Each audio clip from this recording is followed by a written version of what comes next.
বিশেষ করে চাঁদাবাজির যে করাল গ্রাসে গোটা দেশ আমাদের সবাই বন্দী হয়ে আছে। এখন সময় হয়েছে সবাইকে ঐক্যবদ্ধ হয়ে এই সমস্ত দুর্নীতিবাজদের বিরুদ্ধে রুখে দাঁড়ানোর। এই সমস্ত মাস্তানদের মাস্তানি থামাতে হবে। মুসলমান যারা আমরা নিজেদেরকে দাবি করছি, আলহামদুলিল্লাহ, আমাদেরকে নতুন বাংলাদেশ গড়ার জন্য নতুন করে না ভাবলেও চলবে, পুরান করে ভাবলেই হবে, অর্থাৎ কোরআন হাদিসেরটাতে গেলেই হবে। আমরা সবাই নতুন বাংলাদেশ চাই।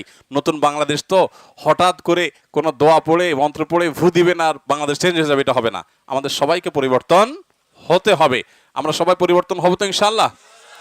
কোথাও মামু আছে, খালু আছে, হাই হ্যালো আছে, সেজন্য আমি ওই চান্সে আমার যে কাজটা করতে অনেক কষ্ট করতে হবে সেটা আমি একটু মামু খালু দিয়ে একটু টাকা পয়সা দিয়ে একটু শর্টকাটে সেরে ফেললাম। হালাল না হারাম? কিন্তু এই হারামকে আমাদের হারাম মনে হয় না। আমরা জেনা করা হারাম জানি, মানুষ হত্যা করা হারাম জানি, মদ খাওয়া হারাম জানি, কিন্তু আমরা রাষ্ট্রীয় কোনো কাজে, সরকারি বা বেসরকারি কোনো কাজে আমরা যখন সিরিয়াল ব্রেক করি, আমরা যখন সিস্টেম ব্রেক করি, আমরা যখন বিশেষ সুবিধা নিতে যাই, আমরা যখন অবৈধ সুবিধা নিতে যাই, আমরা যখন টাকা পয়সা দিয়ে শর্টকাট ওয়েতে একটা পাসপোর্ট আপনার নর্মাল ওয়েতে ধরুন এতদিন লাগবে, আপনি বলতেছেন ভাই একটু টাকা পয়সা দিব বিশেষভাবে একটু দেখেন না কিছু করা যায় কিনা। আপনার হয়তো সিরিয়াল ধরে জমা দিতে হবে, আপনি বলছেন ভাই সিরিয়াল ধরাটা তো ঝামেলার, 500-1000 দিলাম, আমার সিরিয়াল ছাড়া করে দেন।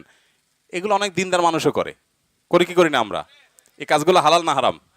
মনে রাখবেন, আপনি সিরিয়াল ধরে 1 ঘন্টা দাঁড়ায় থাকেন তাও ভালো। আমাকে এখন আপনারা বলতে পারেন যে হুজুর আপনি কি করেন সেটা বলেন, লম্বা লম্বা ওয়াজ করেন, আপনি কি সিরিয়াল ধরেন কিনা?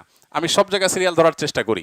এয়ারপোর্টে ঢোকার সময় যখন সিরিয়াল ধরি, কিছু লোকজন চলে আসেন নিরাপত্তা রক্ষীরা, ওনারা বলছেন যে ভাই আপনি সিরিয়াল ছাড়া যাবেন। আমি বললাম কেন সিরিয়াল ছাড়া যাবো ভাই? আমি কয়েকবার জিজ্ঞেস করছি, তো বললো যে আপনার নিরাপত্তার জন্য আপনি শুধু না, এই টাইপের আমাদের দায়িত্ব একটা ফোর্স আছে আমাদের খেয়াল করি আমরা কারা কারা আছেন যাদের বাহিরে বেশি সময় দাঁড়ায় থাকলে পাবলিকের মধ্যে কোনো সমস্যা হতে পারে, ঝামেলা হতে পারে, নিরাপত্তা না হোক, উটকো যে হ্যাসেল হবে, ভিড় হবে, আমাদের অসুবিধা তৈরি হবে, এই মানুষগুলোকে আলাদা ঢুকায় ফেলা এটা আমাদের প্রয়োজনে আমরা করি, আপনার প্রয়োজনে না। আমি বলি তাহলে ঠিক আছে, তখন আমি চলে যাই।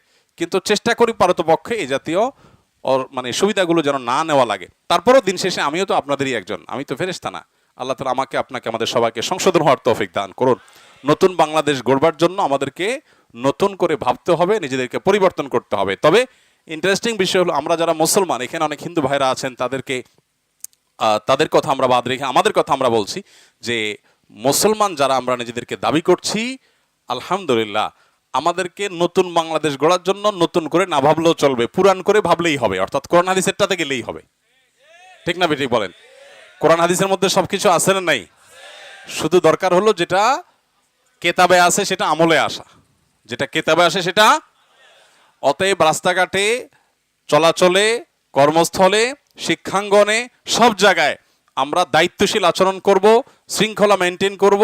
যেখানে সিরিয়াল আছে সেখানে সিরিয়াল ব্রেক করব না, সিরিয়াল দাঁড়িয়ে থাকবো, প্রত্যেকটা কাজে আমরা সুশৃঙ্খল থাকবো।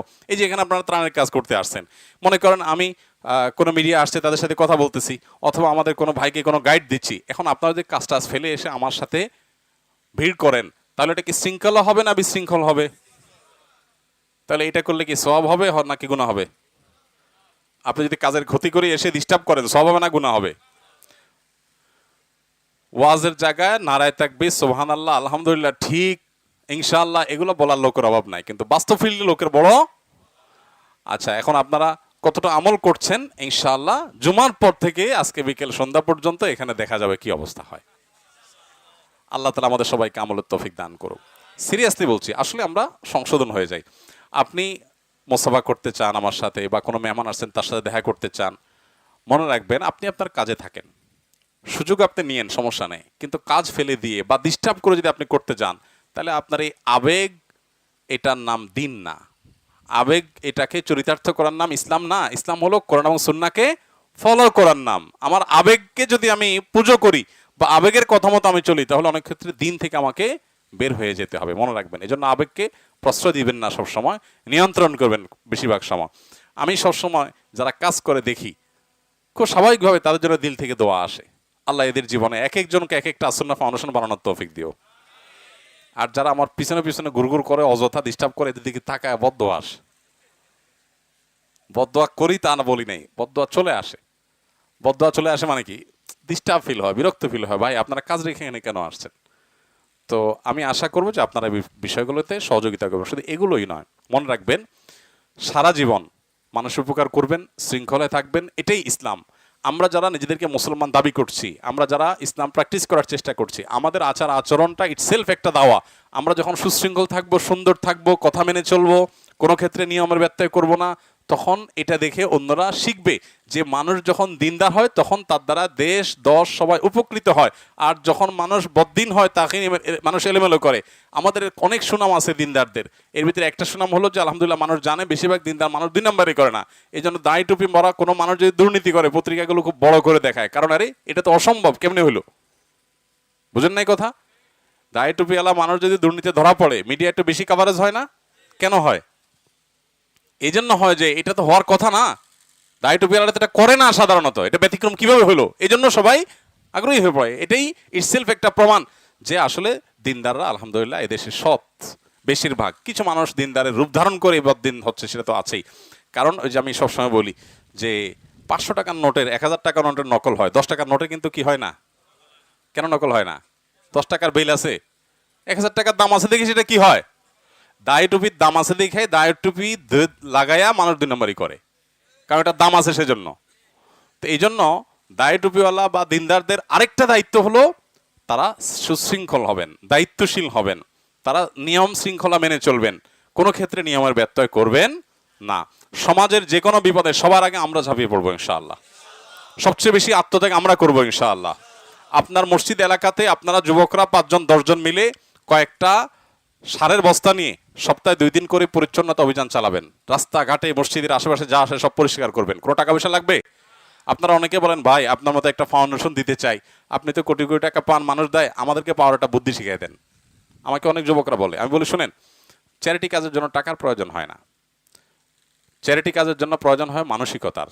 আপনার যে কাজ টাকার উপর নির্ভরশীল না সেই কাজটা করেন আপনি। আপনি যখন আপনার সাধ্যের টুকু করবেন আল্লাহ তাআলা আপনাকে বাকিটা ব্যবস্থা।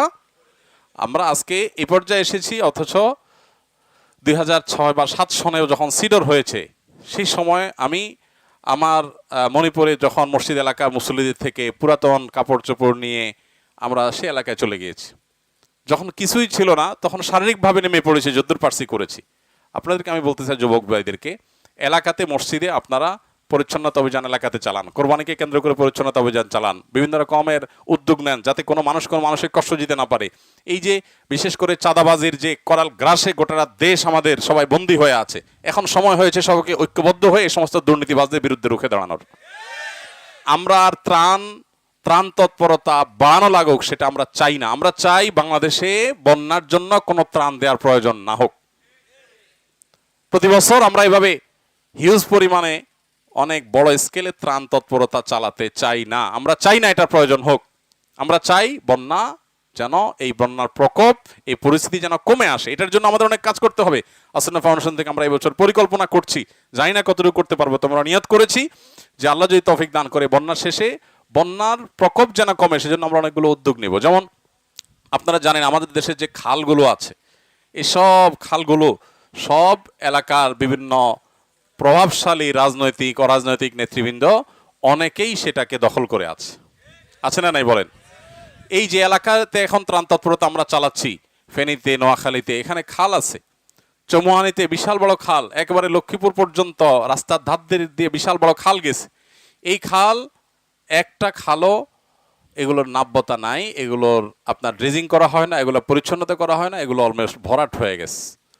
যার কারণে এই যে বন্যার পানি এগুলো নামার কোনো জায়গা নেই। যদি খালগুলো খনন করা হতো, এগুলোর সাথে নদীর সাথে কানেকশন আছে, তাহলে এই পানিগুলো নামতে পারতো।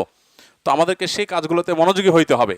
এবং যারা এই খাল দখল করে তারা ব্যবসা প্রতিষ্ঠান গড়ে তুলেছে, চাঁদাবাজরা যারা এখানে নানা রকমের সুযোগ সুবিধা নিয়েছে রাষ্ট্রের সম্পদ দখল করে, এদের বিরুদ্ধে আমাদেরকে উচ্ছেদ অভিযান চালাতে হবে। আমরা এসব খাল পরিষ্কার করতে চাই, কিন্তু সেগুলোর জন্য এই সমস্ত মাস্তানদের মাস্তানি থামাতে হবে, সর্বস্তরের মানুষকে সেজন্য কাজ করতে হবে। আমার খোলাসা কথা হলো, আমরা যারা নিজেদেরকে দিনদার মনে করি বা দিনদারিতার চর্চা করার চেষ্টা করি, আমাদের সর্বস্তরের মানুষের সকল কল্যাণ কাজে সামনের সারিতে থাকতে হবে ইনশাআল্লাহ। সবাই প্রস্তুত আছে ইনশাআল্লাহ? জাযাকুমুল্লাহ খাইর। আল্লাহ আমাদের সবাইকে সে তৌফিক দান করুন। জি।